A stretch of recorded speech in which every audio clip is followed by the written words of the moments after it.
How can a man make a name for himself when titans roam the stage of the world? When the heirs of Alexander the Great fight over who will succeed the greatest conqueror there ever was?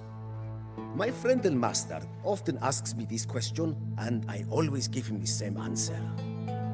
Searching for greatness in this way is folly. One can only become content by refusing to give in to such desires. Pyrrhus, of course, politely calls me an idiot when I say this, if not by that exact word. For him, carving a legacy is the one thing that truly gives life meaning. He says, a man must fight unrelentingly to become stronger than all others, until he finds himself alone on the throne of the world, just as Alexander did.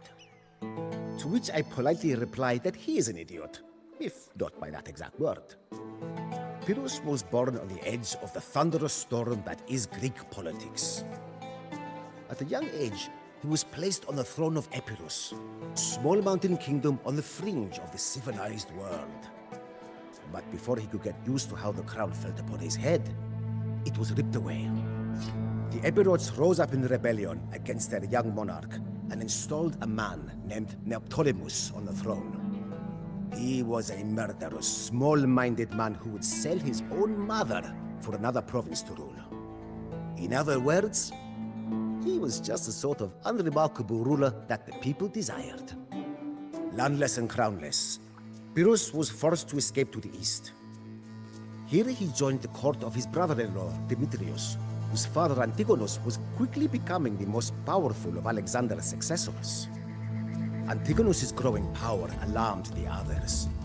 From all over Alexander's broken empire, they now joined forces against him. The two great armies met near the town of Ipsus, in the heart of Antigonus's realm. Serving as one of Demetrius's commanders, Pyrrhus finally found a chance to test his mettle.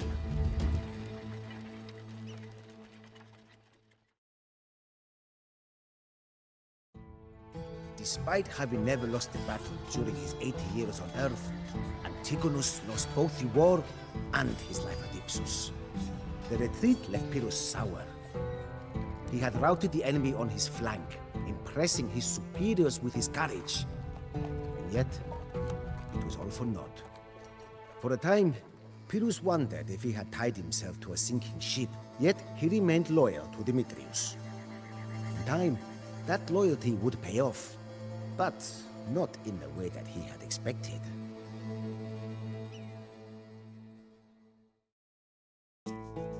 For most people, war is like a bad marriage. An unending affair of strife, bitterness, and glimmering moments of joy that serve only to prolong the suffering. But for Pyrrhus, fighting came as naturally as breathing. Following a war between Demetrius and the king of Egypt, Pyrrhus was sent to the desert kingdom as a hostage. Here, his luck finally returned. His many war stories made an impression on the Egyptian king, as did his ability to laugh off any insult thrown at him. With such a capable friend in his court, the king sensed an opportunity. He equipped Pyrrhus with a small army and the ships needed to transport it to Epirus, hoping to forge in him an ally on the Greek mainland. The prospect of retaking Epirus thrilled Pyrrhus, as did the chance to exploit the chaos in nearby Macedon to seize both realms for himself. At long last, the exiled king was returning home.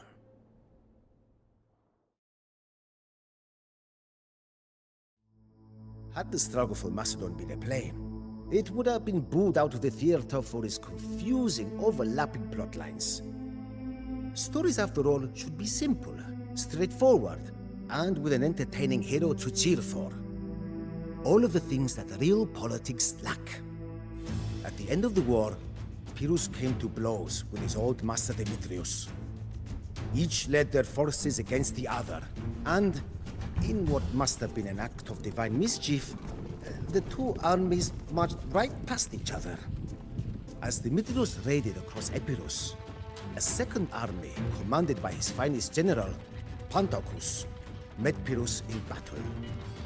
Pantaucus challenged the Epirot king to a duel, and Pyrrhus accepted.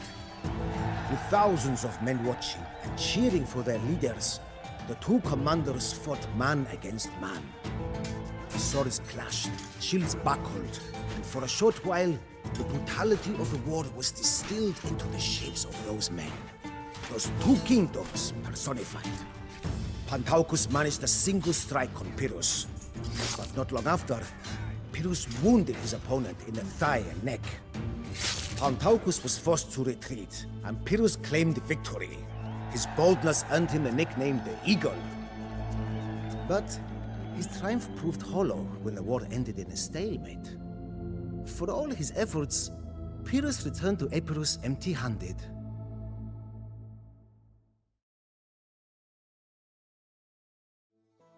Pyrrhus now had neither enemies to fight nor pressing disputes to manage.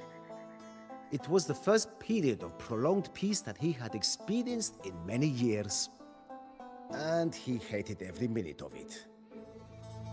Men like him are built for war, and they start to break down come peacetime. Pyrrhus was looking for any excuse to rally his men again, and he soon found one.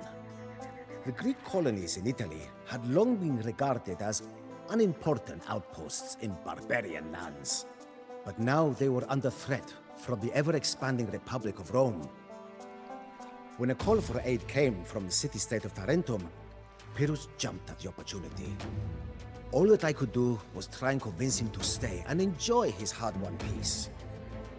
If we can conquer Rome, he told me as he was drawing up his invasion plans, all of Italy will soon be ours.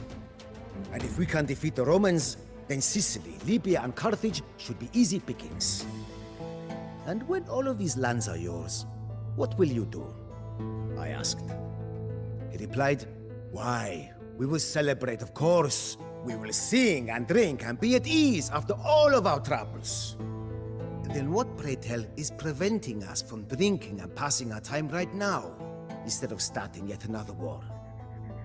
If happiness and celebration is your goal, my friend, then you have already achieved it. Pyrrhus could give no good answer, but his mind was already set. He would become the liberator of the Greeks in Italy and put the Roman barbarians in their place. However, a raging storm hit our fleet as we sailed for Italy. With his armies scattered to the winds, Pyrrhus made landfall near Tarentum, with only a fraction of the men that he had assembled.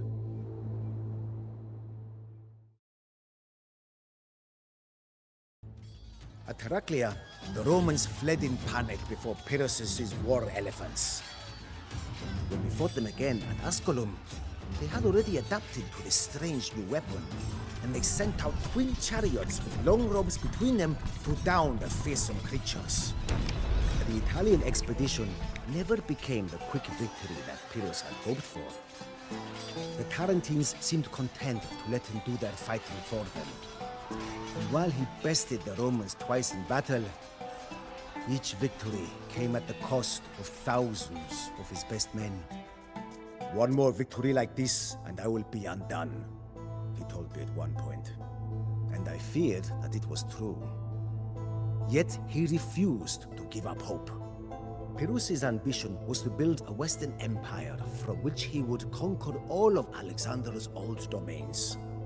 If Italy could not be easily cowed, he would simply have to turn elsewhere.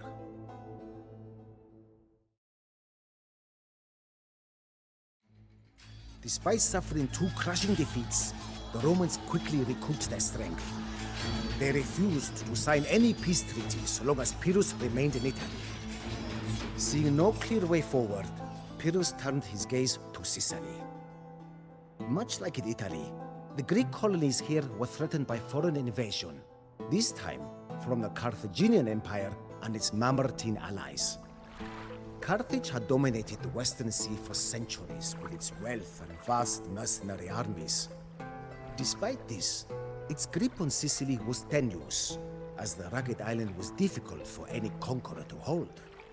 But if any man could succeed in ruling Sicily, Pyrrhus reasoned that it would be him.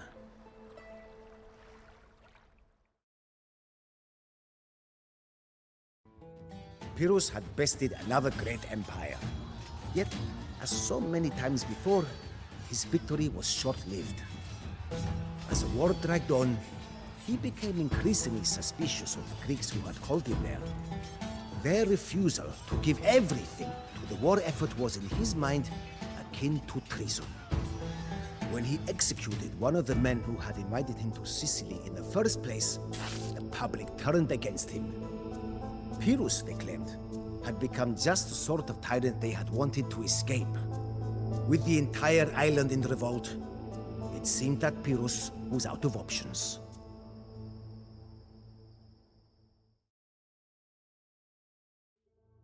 Just as one door slammed shut, another opened, and Pyrrhus was quick to jump through it. While he had been occupied in Sicily, the Romans had regrouped and once more set their sights on Tarentum. Desperate for help, the Greeks called on Pyrrhus, the only ruler who had ever answered their pleas. With Sicily lost and the Mamertine and Carthaginian fleets shadowing his every move, Pyrrhus set out for Italy. Yet, after so many hard-won victories that had spilled out in the sand, doubt gnawed at him. He had bested the Romans before and he could do it again, but at what cost?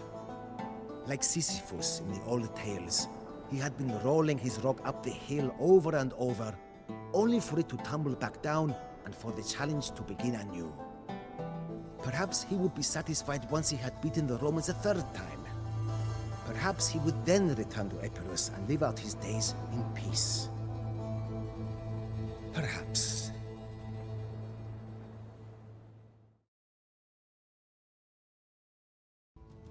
Despite the Epirus' valiant efforts, the Battle of Beneventum was ultimately a failure. The Romans had learned from Pyrrhus' battle tactics, and they managed to scare the enemy war elephants into stampeding into the Epirot lines. Pyrrhus was forced to retreat. After 5 years of campaigning, all that he could do was to leave the Greek colonies to their fate. The Romans were relieved. Pyrrhus had been the fiercest opponent that they had ever faced, and they were honored to have fought such a powerful foe. As we set sail for Epirus, Pyrrhus and I took to conversing on the ship's deck. I told him that he reminded me of the myth of Sisyphus, and he, as he so often did, simply laughed it off. "You still do not understand, do you, Kineas?" he said. "I will never stop struggling. To do so is to give up on life. You call it a curse, to push that rock up the hill forever and ever. But it is no curse. It is the one thing that a man can do when faced with impossible odds. It is his sole recourse in a universe that could not care less about his wishes. Perhaps it is pointless in the end," he said. "And perhaps I will die before achieving what I set out to do. It does not matter. If you give up on your ambitions, then you might as well be dead. For you are already dead inside." I listened closely to him. As he finished, and as the coast of Epirus appeared to rise out of the waves far ahead, I could not help but smile. "You are an idiot, my friend," I told him, if not by those exact words.